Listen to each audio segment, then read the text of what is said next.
po bashkëpunim për tema që janë të rëndësishme. Unë nuk fola për qeveri gjithëpërfshirëse, fola për një subjekt politik shembull që mund të merret, po ju e thoni se kjo nuk do të ndodhë dhe vendosje bashkë me partnerët, po.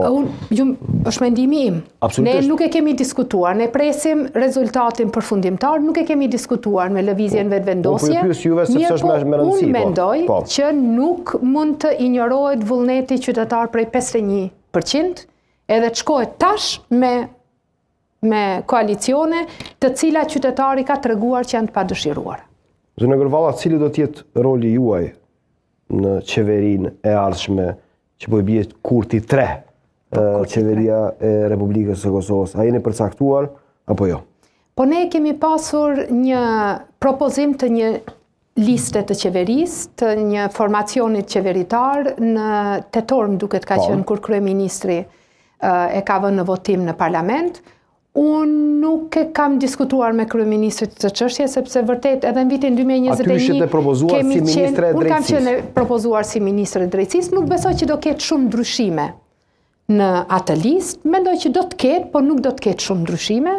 Në sa i përket gatishmërisë time për ta marrë përsipër udhëheqjen e Ministrisë Drejtësisë, është po ashtu, kam gatishmëri njësoj si në tetor të këtij viti, sepse mendoj që reforma në drejtësi, në të cilën është punuar shumë gjatë 4 viteve të fundit, por e cila gjithashtu është ballafaquar me blokadat të jashtëzakonshme, pra roli opozitar që kur nuk po mund të ecësh në parlament i dërgon çështjet në kushtetues dhe aty presin ato derisa të fermentohen, derisa të bëhen turshia, nuk e di çka pret gjykata kushtetuese.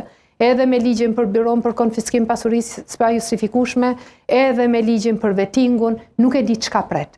Plus zotimi ynë që do të kemi një prokurori të re, e cila do të merret e specializuar për rastet e korrupsionit të lartë, të nivelit lartë, edhe ajo është goxha sfiduese. Kështu që gatishmëria ime është, megjithatë unë nuk mund të them as këndej as andej përderisa nuk jemi ulur dhe t'i përcaktojmë së bashku me partnerët tanë të koalicionit se si do t'jetë ndarja e detyrave. Unë nuk e refuzoj asnjë sfidë. Unë jam lojtar, më shumë lojtar futbolli se sa tenisi, unë kam dëshirë të luaj në ekip dhe ju bindem ligjeve dhe rregullave të ekipit. Mirë, po nëse partnerët tanë do të kenë mendimin që unë mund ta udhëheq mirë